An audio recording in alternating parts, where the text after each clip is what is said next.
What is the perfect business model?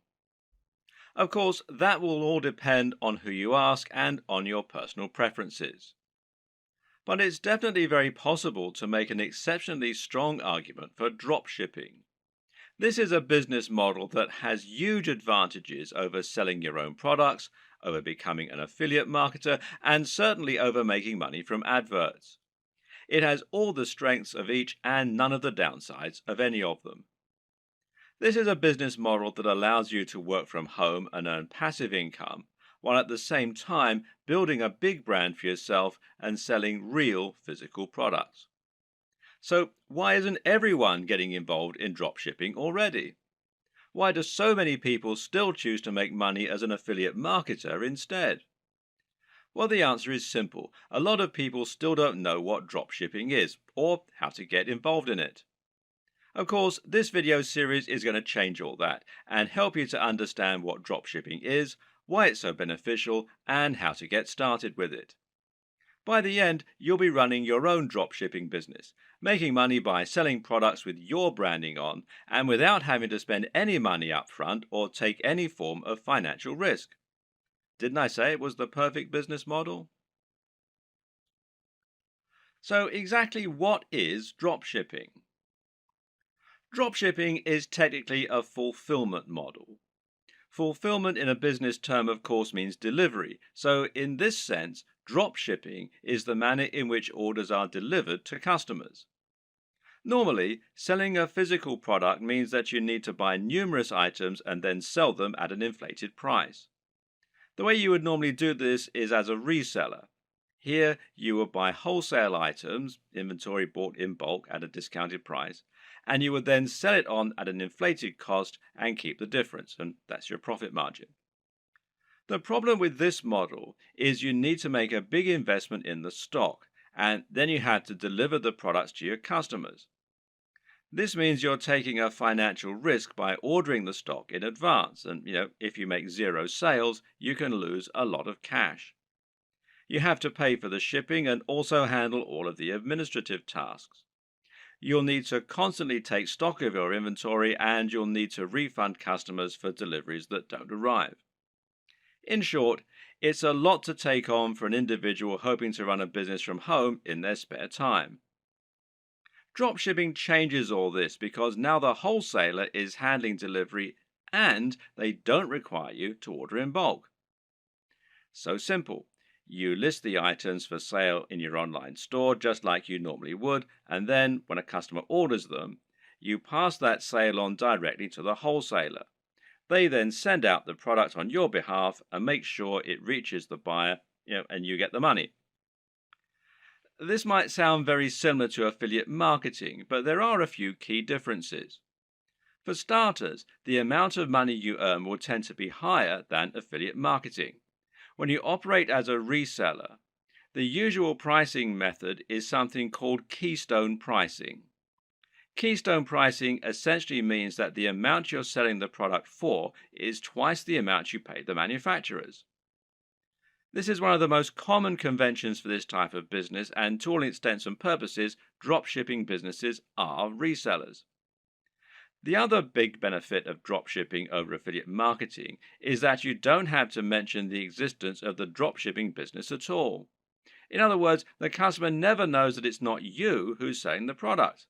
You're not sending them to another website where they can check out and buy the product. You're just selling them the product as though it were your own and forgetting about it. This is fantastic because it means that your business looks much more professional and because you're no longer sending visitors away from your brand in order to make the sales. Hopefully, you can already see some of the big advantages of dropshipping. There are many more too, which we'll delve into in this video. Working as an affiliate marketer will often mean that you have to sell digital products in order to get the biggest profit margins. While it's true you can get 75% and upwards from affiliate networks like JVZoo, this will normally mean that you're limited to selling ebooks and online courses. This can be an effective way to run a business model, but it's also sometimes quite restricting. While digital products have many advantages, their appeal is not as broad as it is for physical products. For example, if you try and sell a digital product to your grandma, you'll probably have difficulty. The same probably goes for your mum and most likely your dad. And it goes for most of your peers in reality. In fact, the main kind of person willing to spend lots of money on an ebook or an online course is going to be someone who is already quite familiar with the technology. The person most likely to buy from you at all is probably another digital marketer looking for more ways to make money online. And, as you're probably aware, these are a savvy bunch who aren't easily going to have the wool pulled over their eyes. That, and they've already had people online try to sell them just about every digital product in existence. How many times have you seen ads on Facebook for make money at home schemes? It's just a very crowded market with a very limited potential audience. Clothes, on the other hand, are something that you can sell to anyone.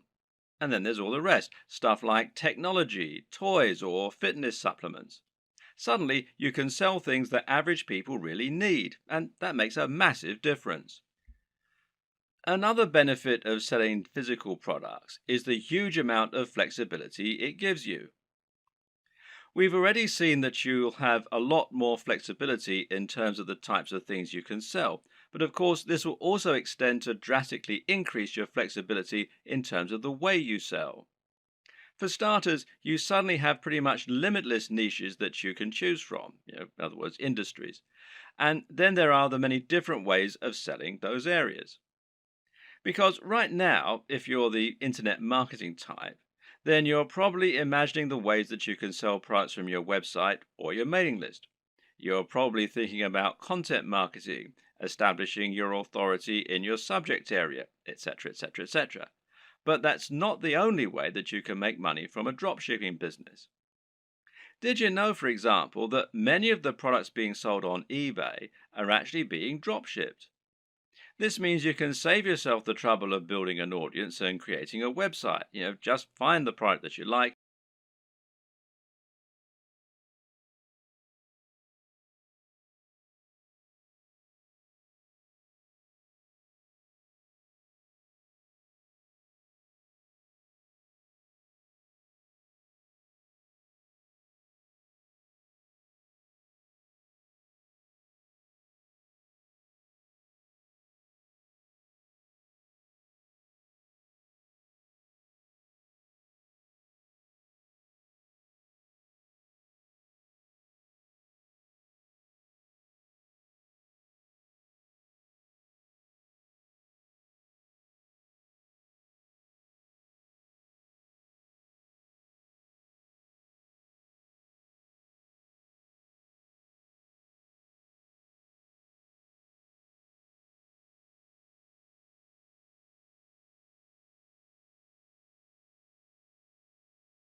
The big challenge when it comes to drop shipping, though, is finding a drop shipper. This is very clearly a business model that has more benefits for the marketer, and so, of course, not everyone is going to be eager to offer their services. How do you go about finding a drop shipper when they're in such short supply? Well, there are a number of options. But with any digital business, we tend to prefer keeping things simple and cheap. In this case, the best place for you to start is by looking at websites that act as directories for dropshippers, wholesalers, and manufacturers. One great site that will do all this is Alibaba, which you'll find here at alibaba.com. Another good one is Worldwide Brands, which you'll find here at worldwidebrands.com. The latter is probably preferable, as this specifically features dropshipping companies and has a large number of advantages for dropshipping businesses. For example, you can use this site to make sure that you're dealing with the real wholesaler. What does that mean? Well, it means that you can avoid making the mistake of signing up to sell products that someone else is dropshipping to you, thereby scraping profit from you. This is a common practice and one to be careful of when you're just starting out. Worldwide Brands is perfect if you plan on finding a dropshipping manufacturer quickly and selling their products on eBay or Amazon. The only problem with this plan is that there's a fairly hefty sign-up fee. Currently, it costs $249. Okay, so that's not astronomical, and this is a lifetime membership. But if you were attracted to dropshipping initially because you wanted a business model with zero overhead, then it might be a little off-putting, especially as your break-even point has now been pushed back further. So there is a free review, though, at the time that I'm making this video. So another option is to try ThomasNet, which you can find here at thomasnet.com, which, like Alibaba, has a selection of different types of manufacturers and wholesalers selling different types of products and different types of services. Makers Row, which is makersrow.com, might also be worth checking out.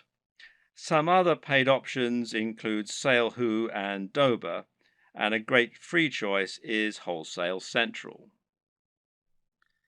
Failing that, another good strategy is just to search Google. When you know the type of product you want to sell, just try searching for that product on Google with the word dropshippers and your location.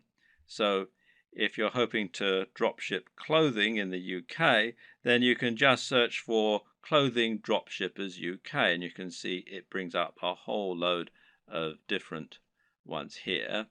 And one that I looked at earlier was this one, fashiondropshippers.com, which seems to do exactly what we want. Or perhaps you're looking for a white label supplement dropshipper in the US. In that case, we can search white label supplement dropshipping US. And amongst a lot of the ones here, which you can see, one that we find is Vox Nutrition, which you can find here, voxnutrition.com. And it lets us do exactly just that. And it's pretty simple and straightforward method, and there are more and more businesses like this springing up all the time to meet demand. Vox Nutrition will handle formulation, production, and fulfillment on your behalf, making things nice and simple. The third and final strategy for finding your online dropshippers is just to contact the companies you like directly. Find manufacturers for products you'd like to sell and drop them an email. Better yet, try messaging them via LinkedIn or a similar avenue and see if you can get them to respond that way. This way, your message will stand out from their crowded inbox. You could even visit stores in person and ask the owner if you could have the contact details for the company that sold them X product. And this works better for smaller, privately owned stores, of course. If the company doesn't already offer the drop shipping services you're looking for, then just explain to them the benefits and why you would like the opportunity to sell their products in this manner. In many cases, they will acquiesce and you'll be able to start selling a product that other online retailers don't have access to. Another tip for finding manufacturers that you can email directly is to look on eBay. Search for a product you'd like to sell, and if you notice there are lots of people selling the exact same item, then this is a sign that they're using a dropshipper. It could then be a relatively simple matter for you to track down that original manufacturer and contact them so that you can try to do business with them yourself. Note that many wholesalers and manufacturers don't have a great online presence. This means it can be necessary to dig really deep in Google or try looking at trade magazines and papers instead in order to help find your potential partners. When you're dealing with dropshippers, it's crucial that you do your homework and look and act like a professional. Now, here are some tips to help you do just that. First of all, you'll need a resale certificate. Not all, but many dropshipping companies will want proof that you're a real retailer and not a consumer before they do business with you. Their concern is that consumers will simply claim to be dropshippers or resellers so that they can get items on the cheap. To provide this proof, you might need an EIN number for your business if you're in the United States. And you can find out more here at the IRS website. The URL is quite long and complicated, so if you just go to Google and type in apply for EIN online, you'll be redirected to this particular site. Now, in other countries, obviously the regulations are different, so you need to look at the tax authority for your country. But again, a search in Google should be enough to point you in the right direction. You might also need a resale certificate, and you can find out more about those at this site here, which is wisegeek.org/what-is-a-resale-certificate.htm. If you're going to speak in person, then it can also be a good idea to familiarize yourself with all the terminology regarding dropshipping so that you don't sound like an amateur. You should also look out for fake dropshippers. When choosing dropshippers, there are a number of businesses you need to look out for. These are not really dropshippers in the truest sense of the word. You need to avoid these companies as they won't always get you the best deals and they might not be able to offer you the same kind of value as other organizations. Be aware of companies that want ongoing fees, which real dropshippers don't require. Likewise, be careful of companies that also sell directly to the public. These companies often aren't really dropshippers so much as resellers who are just trying to trick you into making a bulk order. While monthly fees and direct commercial sales are warning signs, there are a few caveats and requirements that you may need to go along with.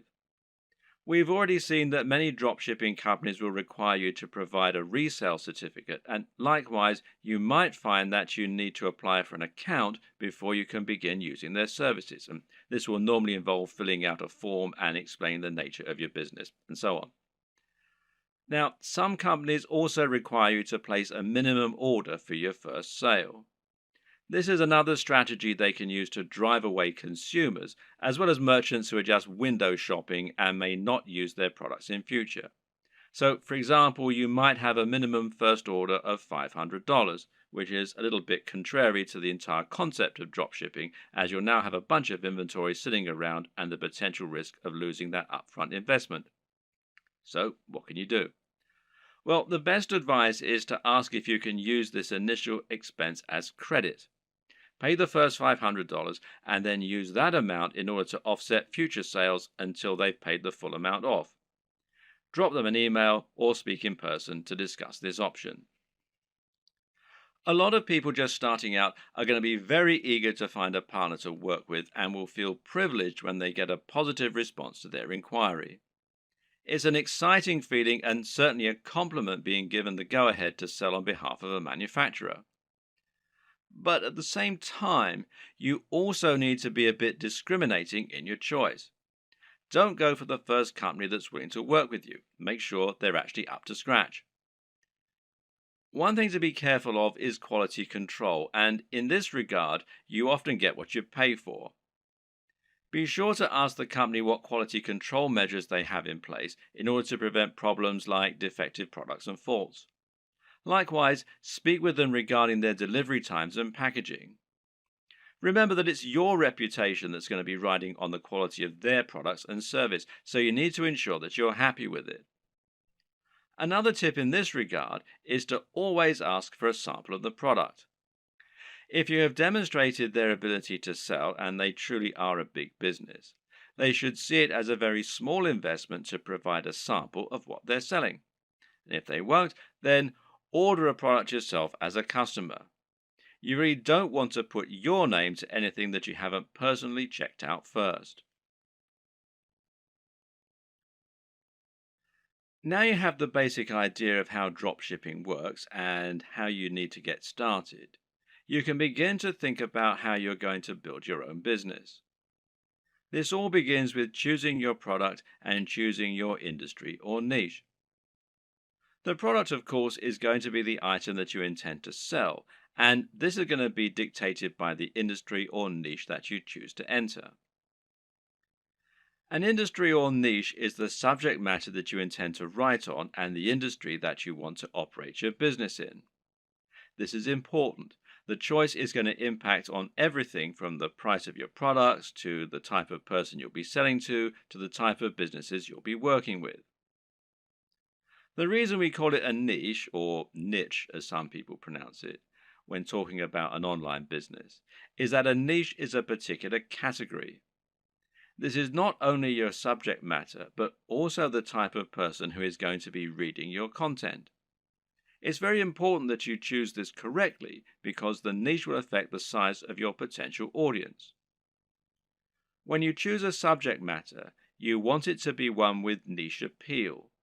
This means it's aimed at a particular type of person who is specifically interested in that type of thing. An example of a niche might be knitting. Now, if you have a blog about knitting and you sell knitting paraphernalia, only people who are interested in knitting are going to read your blog and buy from you. This way, you've cut out a niche for yourself rather than trying to appeal to everyone.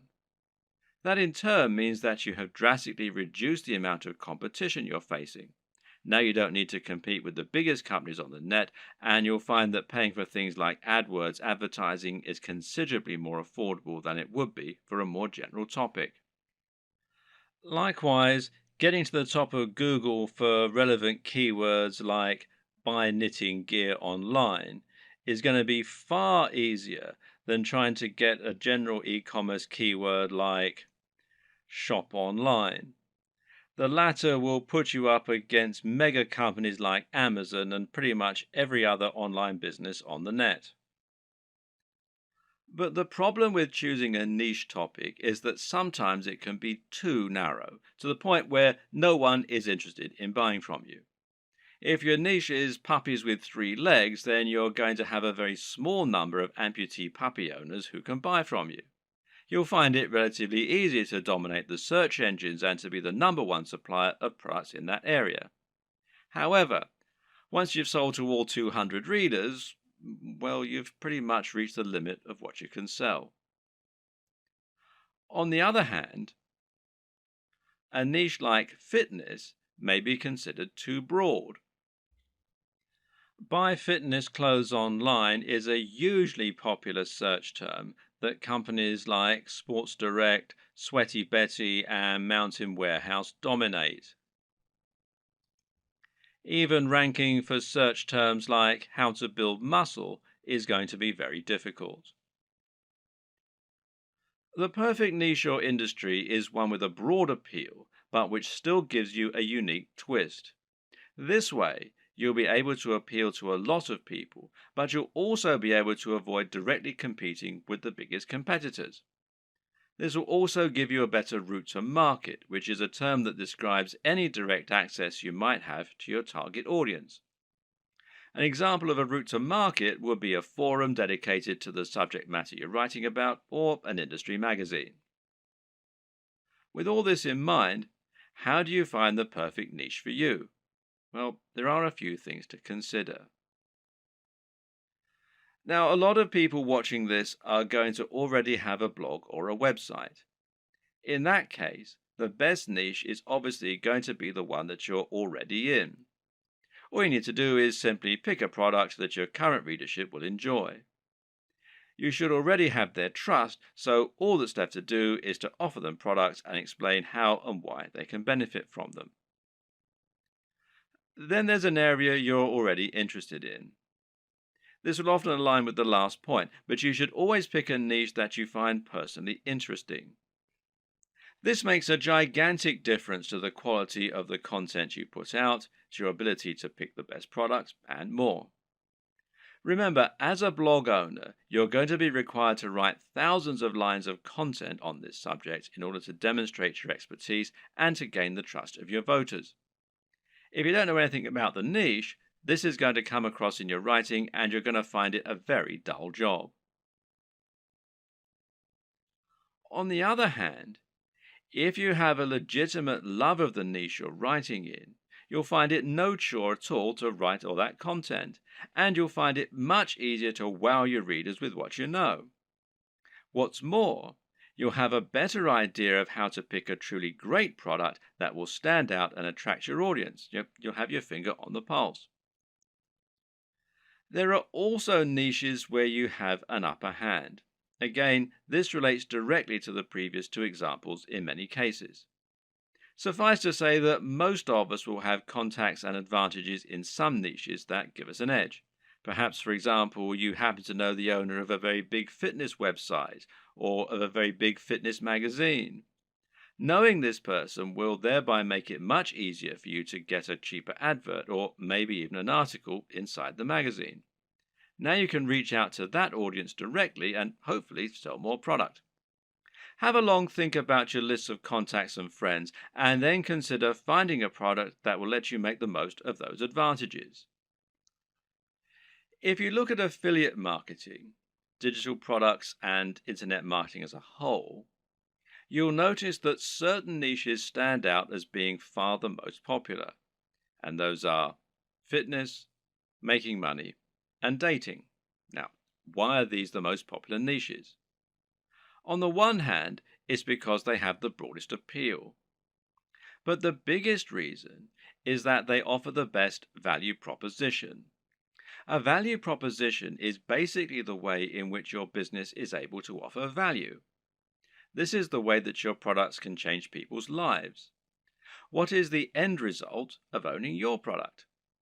If you're selling a hairdryer, then what you're really selling is the convenience and dry hair. If you're selling clothes, then what you're really selling is the ability to feel good about yourself, to look sexy, and hopefully to thrive in your career and in dating as a result. This is what sells. Try and sell a book about cats, and you're not really offering much beyond a few hours of entertainment. But sell a book about making money, and you're selling a dream.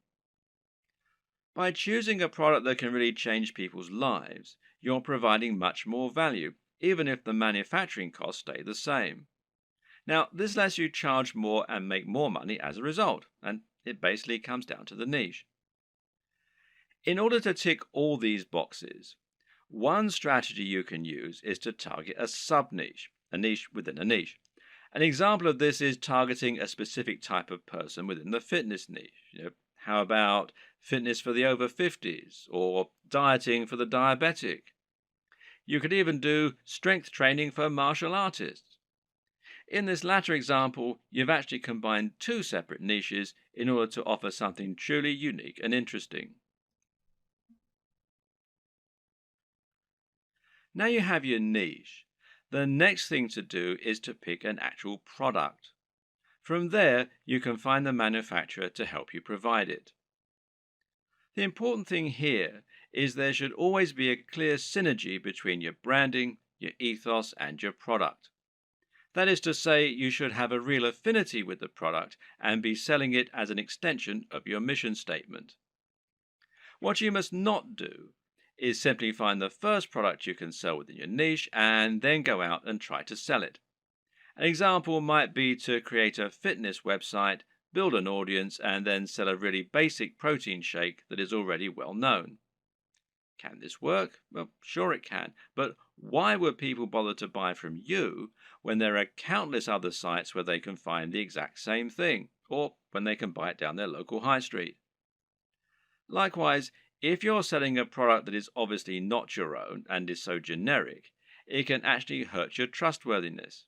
It's clear that you're trying to make money, which isn't a bad thing in itself, but you're not offering any unique value in return. You're just saying, oh yeah, and why not buy this generic product while you're here?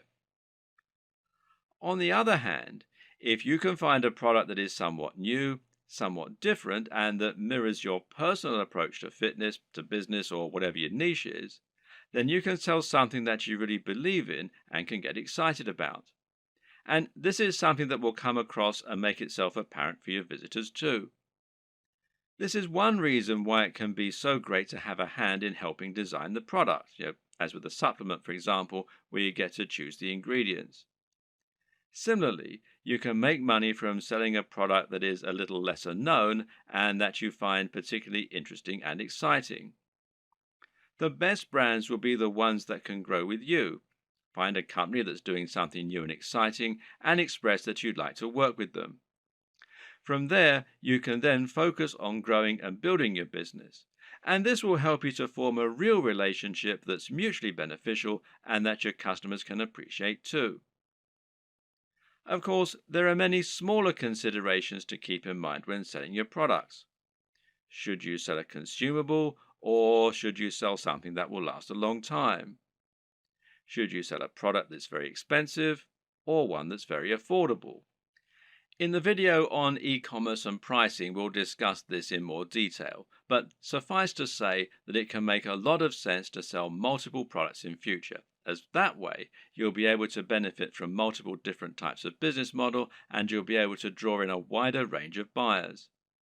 Having a range of prices means you can cater to people with all kinds of budgets and build some loyal customers who might increase their average spend with you over time. For example, a cheap consumable has the distinct advantage of being something that will keep your visitors coming back. If you sell a protein shake, for instance, then your buyers will probably want this about once every month. If you provide a reliable service and appealing prices, then this is an excellent way to get repeat business and to have a recurring income, which in turn will be highly convenient by letting you make more concrete plans for your budgeting, etc. Another option is to run a box business. Now, these are businesses that sell selections of products on a recurring basis. Someone will subscribe to your business and you'll send them a package containing a set number of products each month. This could be a range of different items or it could be one thing. Loot Crate, for example, is a business that sends pop culture merchandise to comic book and games fans. Part of the fun of this service is that they never know exactly what they're going to get, but it will always be something interesting and exciting. Then again, you also get men's grooming services that send the same selection of consumable razors, shaving foams, etc. to their customers every month. This is a different way to create your dropshipping business, one that allows you to add some real extra value and also to promote the products of your partners in an exciting way. There are many other ways you can add value too, whether it's providing freebies like some kind of PDF, offering the best discounts, or somehow upgrading the product you're offering before it reaches the customer. Whatever you decide, the big question to ask yourself is, what value are you providing? What are you offering on top of the products themselves? How are you providing value not only for the customers but also for the suppliers? And what advantages do they get by coming to you instead of going to somewhere like Amazon? Finally, of course, you need to ask yourself what types of products will sell well. And this is particularly important when you first start out and you perhaps only have one item to begin with.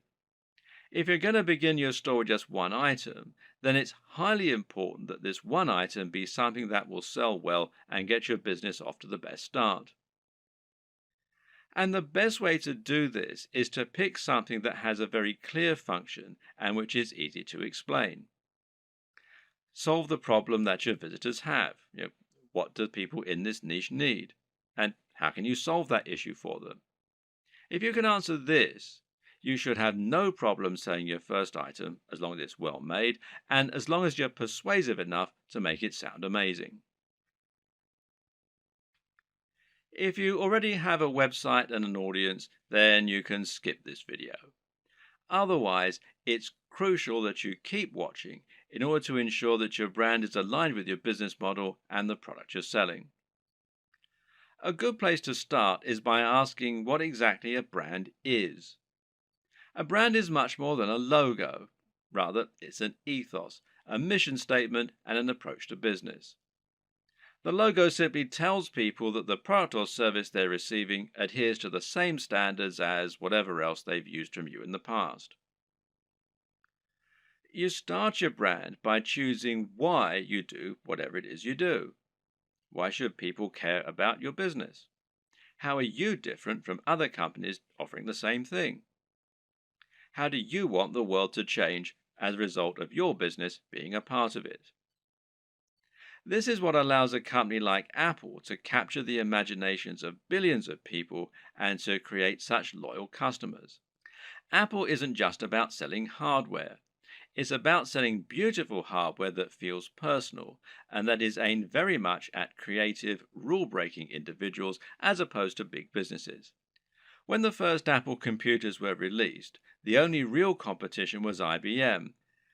And by taking this stance, Apple was able to differentiate itself a lot and get a lot of excited followers as a result. The same goes for many businesses that are setting out to create a greener planet.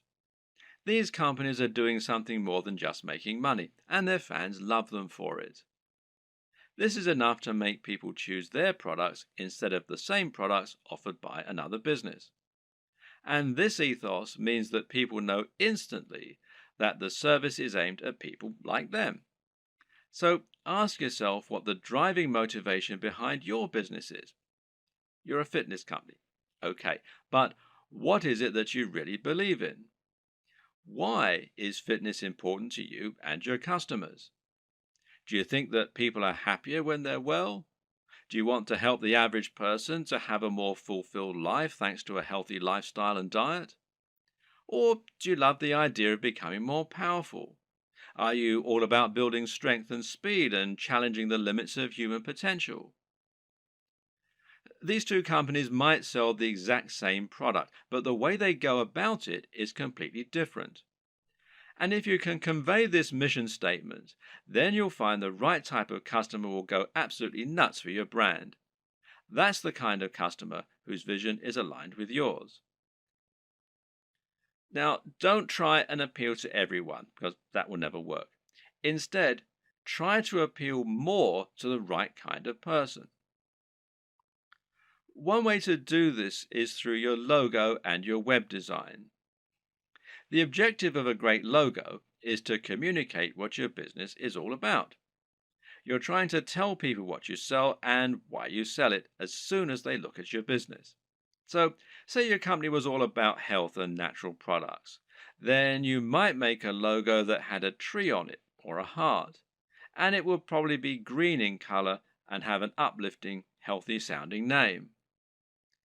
Conversely, if your business is all about punishing workouts in the gym, then your logo might include a picture of a dumbbell or a barbell and have the word iron in it somewhere. The idea is that the combination of your logo, company name, and perhaps blog posts is enough to tell any visitor to your site right away that this is a company aimed squarely at them, selling products they're going to love. This should also extend throughout your site design. Meanwhile, make sure that your logo is designed using a vector file, meaning that it's made in Illustrator or a similar piece of software that keeps it easy for you to edit and resize. And avoid using cliches. Once again, this is a good place to invest a little of your own money up front. It'll pay off in the long term. The mistake that a lot of people make is to try and sell right away. This can work sometimes, but it's not generally the best way to build trust, grow an audience, and ultimately secure the best long-term profits. That's because it's somewhat similar to walking up to an attractive stranger in the bar and asking if they want to come home with you. 99% of the time, this will be met with a slap. Most people prefer to get to know the person propositioning them at least a little bit first. So you need to try and introduce yourself properly and let the person feel that they know you and that they can trust you. This is the exact same for a business when you're trying to sell something. Imagine approaching a stranger in the street and asking if they want to buy from you. This is the basic concept of content marketing. To build an audience of people who love your content and who trust your opinion so that you can convince them to buy the products you recommend and so that you can keep bringing people back to your site time and time again, giving you multiple opportunities to make a sale. The way you do this is to start by writing high quality content and to post this to a blog on a regular basis. The more you write and the more you research your subject matter and make it different and interesting, the faster you'll build a dedicated audience you can sell to. Demonstrate that you really know what you're talking about, that you only recommend things you genuinely believe in, and that your audience can trust you to be a resource for more useful ideas and information. Likewise, try to build your mailing list and social media presence. Incorporate your brand strongly on all your social media pages and in anything else you create, so that people will know they're dealing with the same business. Getting someone to follow you on social media when they think they might be interested in your brand is far easier than getting them to buy a product from you and actually spend money. Social media accounts will meanwhile help you to bring more new customers to your site by letting people share with their network. You can help this too by providing social sharing buttons, like these from shareaholic.com, that will let people easily like your content on Facebook or tweet to it on Twitter. Once you have generated a big audience of people regularly coming to your site, you should start thinking about introducing products to your page. If you've really created a brand you believe in, and if you've been providing real value in your content, you should find you have true fans, and a true fan will be desperate to buy your product when you start selling them. Of course, there are many additional methods you can use to send more customers to your products and to market your store. One option is to create your own affiliate program and to encourage more people to help market your items. Another method is to pay for advertising, whether this is a pay-per-click campaign through Google AdWords or whether it's an advert on Facebook that is highly targeted to your specific demographic. This works well in scenarios where you're selling from eBay or Amazon and aren't trying to build up an audience. If you're going to pay for advertising, though, you need to calculate the LCV, now that's lifetime customer value, of each customer. This will allow you to ensure that whatever you spend on your ads, you're making more back and thus seeing strong ROI or return on investment. But to take this next step, you're going to need to make another new addition to your business. And I'll talk about that in the next video.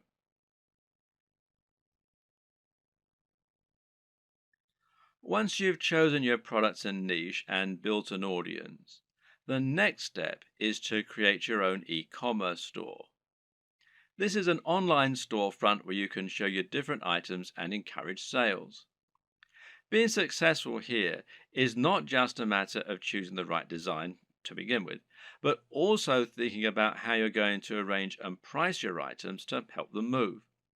This ultimately comes down to a lot of psychology. When it comes to e-commerce website design, there is a single overriding goal which isn't always true of a regular site design.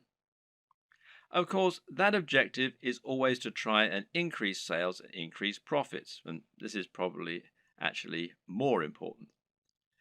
You'll also want it to look attractive, to be functional and easy to use, and to represent your brand in the right manner.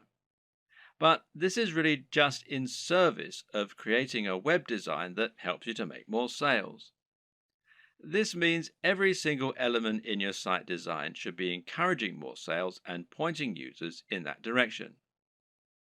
The old adage here is that good design should communicate and not decorate. If an element of your design isn't somehow getting people to keep browsing your store or to click on the buy button, then it has no place in your design. If you use the right development company or a good e commerce builder or template, you should find the experience and expertise of the professionals informs their decisions and results in the best possible turnover and profits for you. In this regard, it's always worth spending a little more on a professional theme or on a proper development company.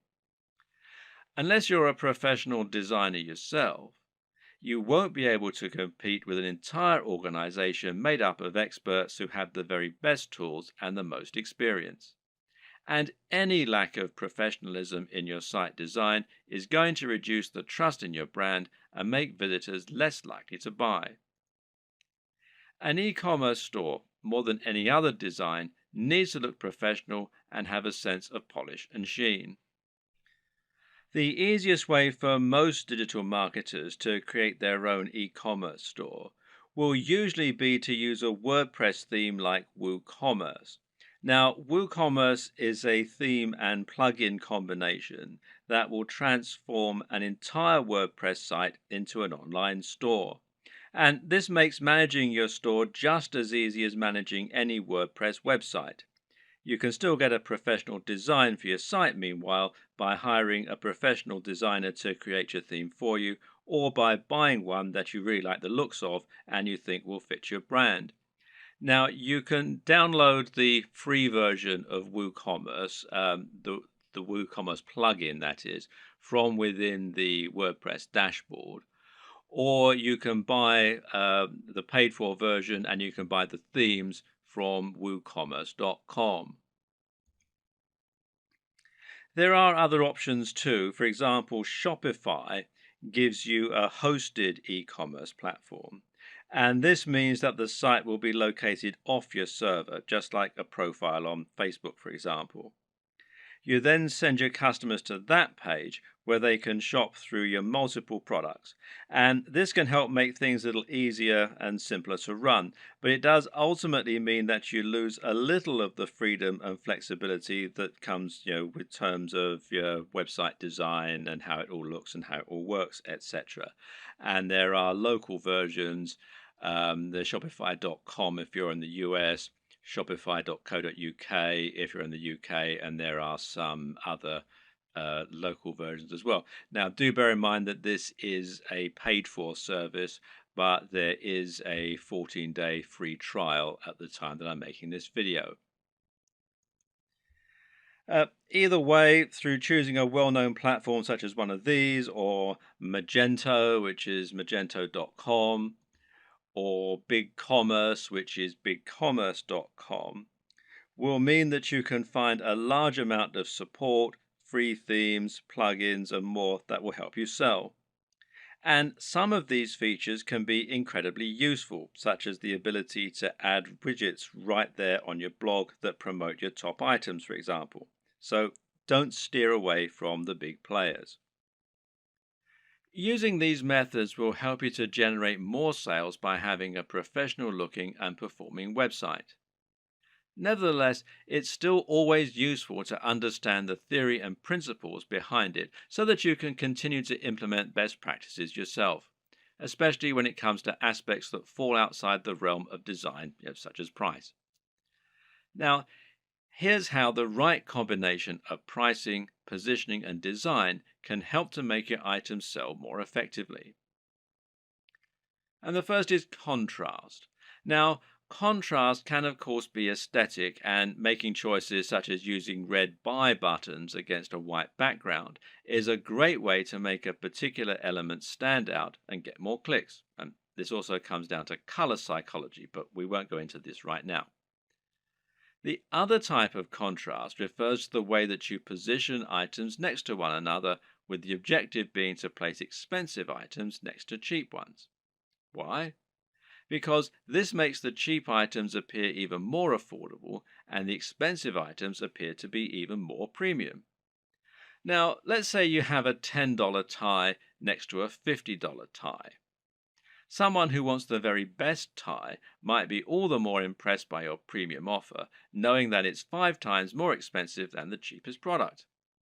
Meanwhile, someone who doesn't have as much money to spend and who feels guilty about buying a new tie can convince themselves that the $10 tie is a great deal. They can compromise and convince themselves that they're being sensible by choosing the cheap tie. They've saved $40 even though they're still buying something they might not have otherwise. This way, the right pricing can really help to sweeten a good deal, and a good e-commerce website design should take full advantage of that.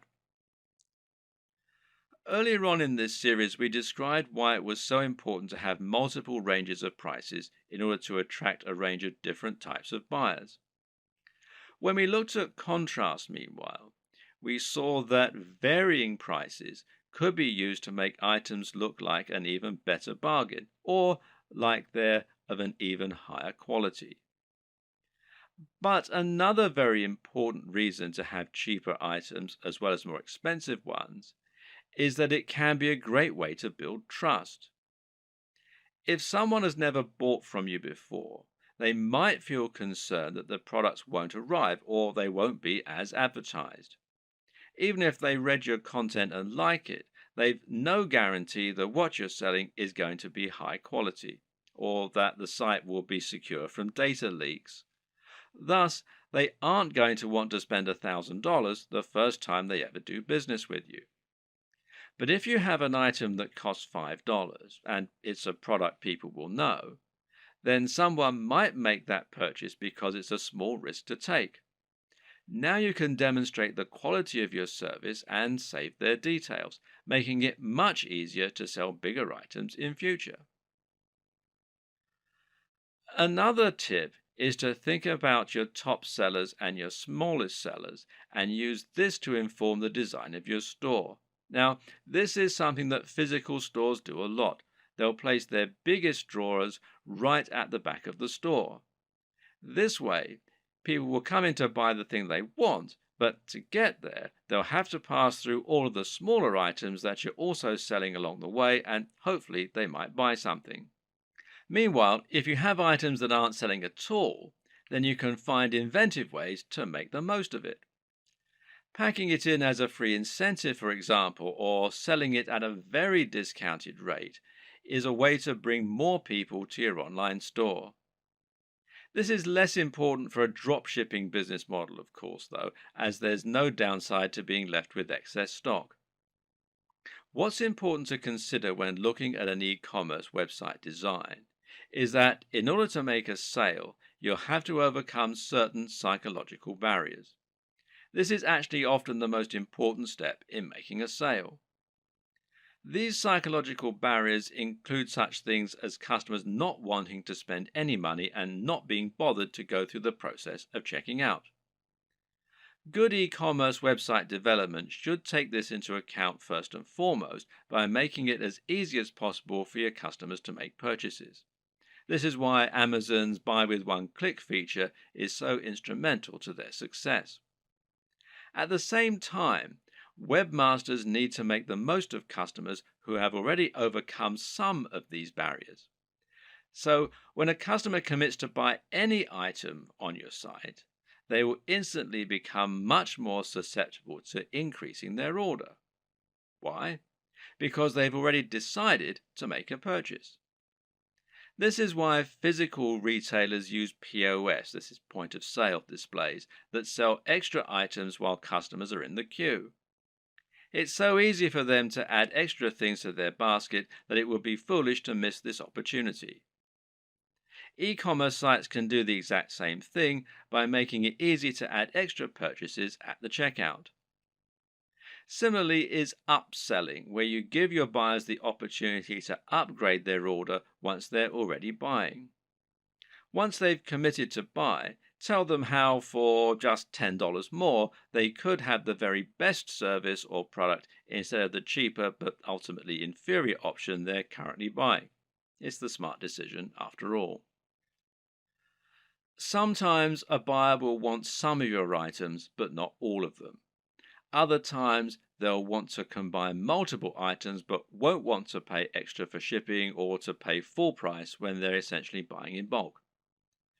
Thus, letting your customers combine their items into a single large order can often encourage more sales, and it's known as bundling. What's great about bundling is that it can also be used to sell additional items that they perhaps wouldn't otherwise have bought. Adding extra items to bundled packages is also a great way to shift unsold stock.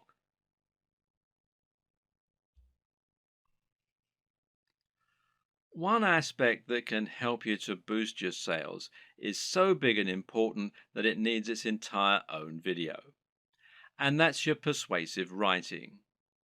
This is what you use to sell your individual items in their store listing, but it's also what you use on a sales page to promote items that are of a particular high value and that you really want to shift. The first and most important tip is to capture the attention of your readers as quickly as you can. This means you should use a bold statement, perhaps capitals, and you should address the reader directly. Now you can get the body you want, and that works much better than a quick workout for burning fat. Asking a question is also a common and effective method because it forces the reader to engage with the text by thinking about the answer. Hence, are you sick of feeling tired and unfit? The problem with this, though, is it can seem a little too obvious as an in your face marketing technique. An even better strategy, then, is to use a narrative structure for your opening. In other words, structure your text like a story. That way, people will want to know what happens next, and the text will seem inherently much more interesting. This is true because we're so used to reading stories. We've been listening to stories for centuries, and as a result, they're always an effective tool for getting people to listen. They're also easier to make emotionally resonant. A great opening might be, I was unhappy with my body and looking for answers. Little did I know the solution would lie in an ingredient found in most diets already. You should also use headers and enable skimming. The reason this point is so important is that most people are in a huge hurry, especially online. Attention spans are short and no one wants to wait around to read a huge ream of text that's just trying to sell them something. Another way around this issue is to make your text skimmable. A good way to do this is to use lots of headings. Ideally, a visitor should be able to just read your headings and still understand the entire pitch. Addressing the reader directly is particularly useful because we have evolved to pay attention to things we think concern us. At the same time, though, you should also take this further by thinking of more ways that you can use to make your text personal. In particular, this means using a personal interest story. Explaining how your product works by saying how it has helped someone else or even you.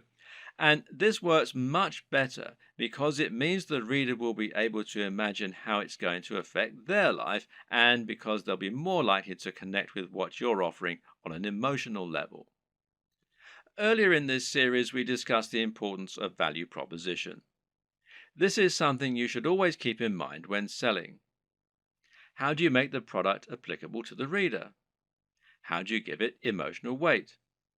Well, try to get them to imagine what life will be like once they have your product, and this will make them want it more. When someone reads your text, they're going to know you're trying to persuade them, and so they'll be on the defensive. They'll be thinking of all the reasons why what you're saying probably isn't true. But you can combat this by addressing each concern in your text. Try and second guess what the reader might be thinking and then explain why this needn't be a concern. This also means trying to come up with solutions to the most common barriers to sale. These are the psychological barriers that prevent people wanting to buy, such as the risk element.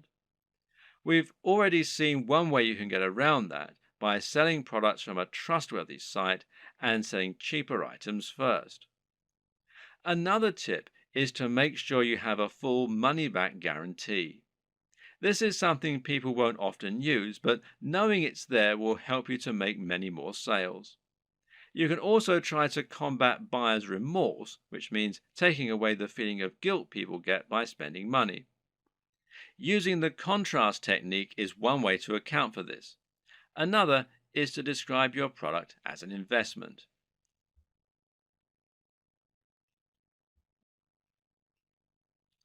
Ultimately, the best way to start building your dropshipping business is to start by selling a product from your site and then to experiment and grow from there. The exact strategies you use are going to depend usually on the nature of your website, your audience, and your goals. It's up to you to find your way, to see what works, and to tweak and evolve your business over time. Hopefully, this video guide has given you all the tools you need to get started. You should now have a strong idea of how a dropshipping business works and how to get started. And you should now have a grasp on how to encourage products to grow, how to choose items that are likely to sell, and how to find the right market and audience for what you're selling. Once you begin selling physical products to your audience, you'll unlock the kinds of profits that you just can't get as an affiliate, and all without taking any significant risks or spending much money at all. And I wish you every success.